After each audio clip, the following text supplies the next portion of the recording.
ये आकाशवाणी है। अब आप विशाल शर्मा से समाचार सुनिए।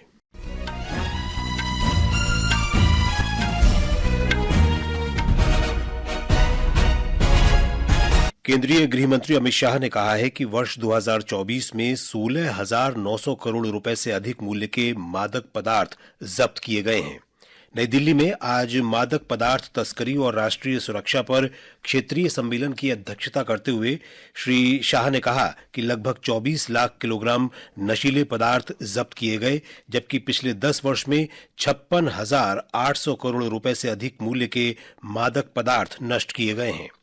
कार्यक्रम के दौरान गृह मंत्री ने ड्रग डिस्पोजल पखवाड़ा और सभी राज्यों तथा केंद्र शासित प्रदेशों के लिए मानस 2 हेल्पलाइन के विस्तार का उद्घाटन किया। अयोध्या में श्री राम जन्मभूमि मंदिर में रामलला प्रतिष्ठा की पहली वर्षगांठ पर 3 दिवसीय प्रतिष्ठा द्वादशी उत्सव आज से शुरू हुआ। इस अवसर पर श्री राम मंदिर को 50 क्विंटल से अधिक फूलों से सजाया गया है। रामलला का पंचामृत और सरयू जल से अभिषेक किया गया और 56 पकवानों का प्रसाद चढ़ाया गया।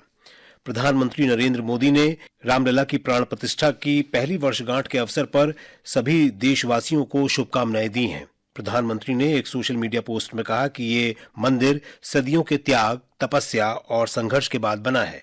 उन्होंने इसे हमारी संस्कृति और आध्यात्म की महान विरासत बताया। प्रधानमंत्री नरेंद्र मोदी राष्ट्रीय युवा दिवस पर कल दिल्ली में विकसित भारत युवा नेता संवाद में 3000 युवा नेताओं के साथ बातचीत करेंगे। इस अवसर पर श्री मोदी जनसभा को संबोधित भी करेंगे। प्रधानमंत्री ने कहा है कि विकसित भारत युवा नेता संवाद देश के युवाओं को राष्ट्र की विकास यात्रा में शामिल करने की एक अनोखी पहल है। श्री मोदी ने आज युवा और खेल मामलों की राज्य मंत्री रक्षा खड़से का राष्ट्रीय युवा उत्सव 2025 और विकसित भारत युवा नेता संवाद पर लिखा एक लेख साझा किया। उपराष्ट्रपति जगदीप धनखड़ ने कहा है कि परीक्षाओं और साक्षात्कारों के संचालन में पारदर्शिता और सार्वजनिक जवाबदेही न केवल निष्पक्ष होनी चाहिए बल्कि निष्पक्ष भी दिखनी चाहिए। आज बेंगलुरु में राज्य लोक सेवा आयोगों के अध्यक्षों के 25वें राष्ट्रीय सम्मेलन का उद्घाटन करते हुए उन्होंने कहा कि नौकरशाही हमारी संवैधानिक दृष्टि की संरक्षक है। लोकसभा अध्यक्ष ओम बिरला ने 2026 में राष्ट्रमंडल देशों की संसदों के अध्यक्षों और पीठासीन अधिकारियों के 28वें सम्मेलन में भारत की मेजबानी करने की घोषणा की है। एक सोशल मीडिया पोस्ट में श्री बिरला ने विश्वास व्यक्त किया कि आगामी कार्यक्रम महत्वपूर्ण वैश्विक मुद्दों को संबोधित करने संबंधी अर्थपूर्ण संवाद और सहयोगात्मक प्रयासों को बढ़ावा देगा। भारत प्रमुख रक्षा निर्यात का केंद्र बन रहा है। ये लगभग 100 देशों को घरेलू स्तर पर निर्मित रक्षा उपकरण बेच रहा है।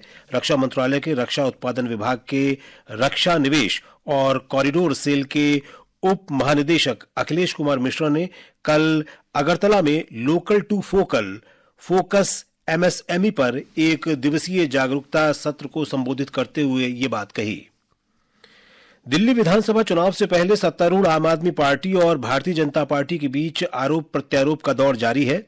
नई दिल्ली में संवाददाता सम्मेलन को संबोधित करते हुए प्रदेश भाजपा अध्यक्ष वीरेंद्र सचदेवा ने आरोप लगाया कि दिल्ली के पूर्व मुख्यमंत्री अरविंद केजरीवाल ने न केवल दिल्ली को धोखा दिया है बल्कि दिल्ली वासियों का अहित भी किया है। उधर आम आदमी पार्टी के वरिष्ठ नेता और राज्यसभा सांसद संजय सिंह ने दावा किया कि कई भाजपा नेताओं ने अपने पते पर कई वोट पंजीकृत कराने के लिए आवेदन जमा किए हैं। उत्तर पश्चिम भारत में अगले 2 दिनों तक गरज के साथ हल्की बारिश की संभावना है। मौसम विभाग की वैज्ञानिक डॉक्टर सोमा सेन ने आकाशवाणी समाचार को बताया कि आज पंजाब, हरियाणा, पश्चिम उत्तर प्रदेश, राजस्थान, उत्तराखंड, हिमाचल प्रदेश और मध्य प्रदेश के कुछ हिस्सों में आंधी और ओलावृष्टि की आशंका है। मौसम विभाग ने अगले 3 दिनों में उत्तर पश्चिम भारत में न्यूनतम तापमान में 2 से 3 डिग्री सेल्सियस की वृद्धि का भी अनुमान व्यक्त किया है। इधर राष्ट्रीय राजधानी दिल्ली में घने कोहरे की स्थिति के लिए येलो अलर्ट जारी किया गया है। मलेशिया ओपन बैडमिंटन टूर्नामेंट के सेमीफाइनल में आज कुआलालंपुर में भारत के सात्विक साईराज रंकीरेड्डी और चिराग शेट्टी की जोड़ी का सामना दक्षिण कोरिया की सियो सियोंग जी और किम वोन हो से होगा। इसके साथ ही यह समाचार बुलेटिन समाप्त हुआ।